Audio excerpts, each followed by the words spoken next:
Welcome back to The Law Factor Live. Our guests are Father LINUS Clovis and Gregory Clovis, and we're talking about the responsibility of a man as an individual, and then obviously men as a society. Very shortly we're going to ask you to call and to give us your comment, but you know, we're actually discussing in the break, we were talking about this wholesome thing about, you know, being, you know, family life, and sometimes when we talk about blame, maybe we should talk about why certain things are happening. So I want to perhaps just speak initially. Let me just get you one of the kind of questions that was kind of burning, and people have been sending us lots and lots of questions, and if you see me leaning here, it's because of course I'm here looking at my Lenovo really great computer from Lime, where all our visitors and our viewers send us all the information. And Father, I wanted to give you this question because a lot of people have kind of asked about this. Do you believe that crime, poverty, lack of education, and the abuse of children can be avoided if the man, who is the head of the family, himself is a responsible and virtuous person? I think avoided is the wrong word. I'd say reduce, and significantly reduced, because human nature is such that, you know, there's always the exception that proves the rule. Yes, it can be reduced, and there's plenty of statistics to show that that in fact is the case. That when you have a man who's responsible, who's present, and who fulfills his duty in the family, that his children as a whole are much more successful in life. In the various areas, they have strong morals and they're able to live up to it. They have a role model to imitate. And they are generally law-abiding citizens. So I would say yes, I firmly believe that. Gregory, what's your thoughts? Absolutely. In fact, you know, we've jumped straight to being a father, but the reality is that marriage is incredibly important, and that's the prelude really to fatherhood or parenthood in any case. And the reality is that when you're married, when a man actually makes that vow, makes that lifelong commitment, it changes his thinking. It changes the way he thinks about his wife and his life, future children, and life in general, the yes. community. Because somebody who's married and has children cares about the society. He cares whether there's crime. He cares whether there's good schools. He cares whether about the area he lives in. Absolutely, he starts. He buys into society. And he contributes to make it good, because this is where he has decided to settle. This is where he wants to bring up his children. Whereas when a man does not give that commitment, that lifelong commitment in marriage, he knows he can run at any point in time. And we see that. And that's why marriage is incredibly important for any society. It's the number one changing factor, whether a society is going down or whether it's actually but if marriage is so important, why are divorce rates just jumping sky high? Divorce rates in St. Lucia may well be jumping, but then people aren't getting married in the first place. The vast majority aren't.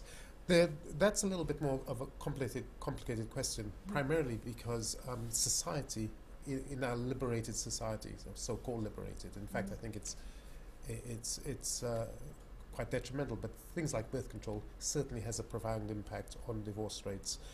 And of course, the lack of faith, I suppose. I can speak certainly more for the UK, but Linus, you may have... Yeah.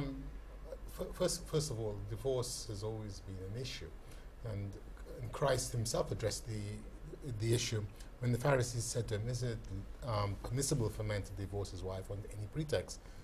And he said, "No, the Creator made them male and female in the beginning," and he goes right back to God's intent, and said, "No." When they proposed, they said, "But Moses permitted us to divorce." He says, "Because you're so unteachable, you wouldn't accept it," you know. And the apostles thought it was difficult as well. If that's how it is, they said it's better not to marry.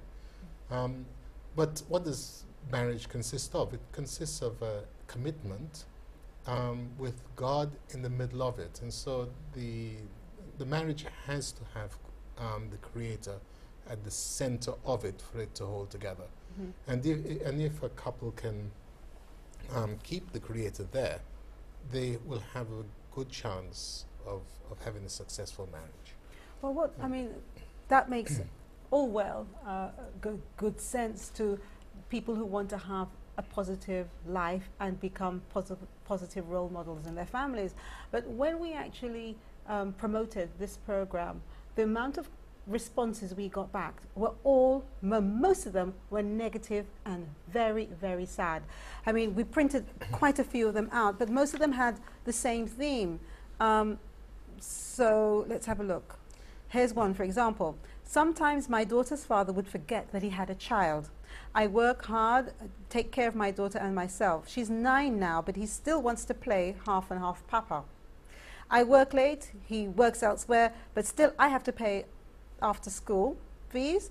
When he can pick her up, he doesn't. Sometimes I don't think I should let him see my daughter because he has taken a lot away from her.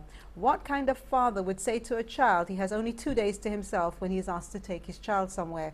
He deprives his child by saying that her activity is not important when he is not even the one paying. Tell me, what kind of a man is he? It sounds like a boy to me. But but I think we missed the point. The sex comes after marriage. It comes after the wedding ring. We're putting sex first. A child results, and then we have problems because the man doesn't want to commit. You know. Whereas if we do it the way the Creator intended, you get married with the Creator there. The child comes. You find that the couple will bond. You know, contraception has had a detrimental effect on marriage. You know, when it was first introduced, in fact, all the churches regarded contraception as a moral evil, right up until 1930. And it was the Anglican Church in 1930 that permitted contraception only for married couples. And what happened? They opened the gate, and immediately the Methodists followed, and so on. And before we knew it, you know, it becomes the norm, and now it becomes a necessity, or at least appears to be a necessity.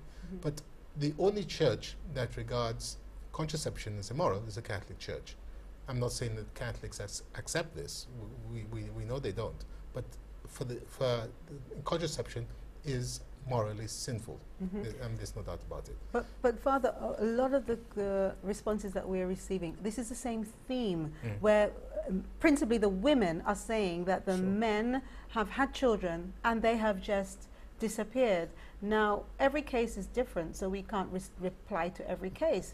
But in order to stop this from happening in the first place, to other people who are watching this program, who have perhaps started dating, you know, or having sexual activity with someone else and you're not married, we're hoping that perhaps you may take in some of this, because perhaps this is the only way to maybe start building our society to have some more self-esteem, and maybe self-esteem is not the right word, virtuous us, so that, what would you say, Gregory? Just to comment on this particular lady, as I already said, that men only really take life seriously when they make a vow, and sometimes I think women think, if I have sex with this guy, he'll like me and therefore he will stay with me. Actually, it's the reverse. Some of them actually have children hoping they will keep the man, and then we get things like this coming through. Because women think like women, they think that's how it is. Men do not think like that. And in a way, it's only when psychologically we make that commitment.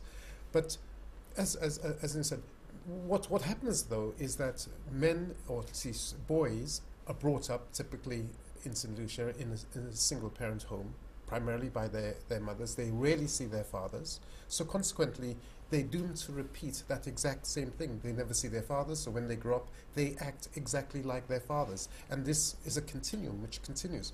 It's only when we break that cycle and we teach our young men, when they're boys, about marriage, about commitment, about family life, will you change that? I know my grandfather was married and he was committed to his wife and to his children. My father was married, stayed married, was committed to was faithful, he was committed to his wife and his children. I am, I and all my brothers, exactly the same thing. My sons who are married, exactly the same thing. There's that commitment because they've seen it from the previous generation. if you have a situation where the vast majority of young men are brought up by their mothers, and then there's the kind of commitment they see from their fathers is not being there, absentee, unreliable, they will simply follow the same template, and we do need to break that continuum, really. Okay, well, I'm going to talk about how we can do that when we come back from the break. And when we actually do come back, we will be taking your calls, all right? Now, here's a reminder of tonight's giveaways. Name the top brand of lubricant exclusively distributed by Automotive Art, and you can win an Envision backup sensor system, which is a perfect accessory for cars, trucks, and SUVs. Okay. The second question tonight is, where is Cecilia's Institute of Cosmetology located? And you can win a special conditioning treatment and style. And what is the name of DFL's health supplements and whole foods sponsor? And where is it located? And you will win something that many of us would love to have to help us to sleep, a stop snoring spray. And you can get all the answers on thelawfactorlive.com, the Law Factor Live TV page on Facebook, and also on BBM. This is the Law Factor Live, only on DBS, of course. We'll be right back.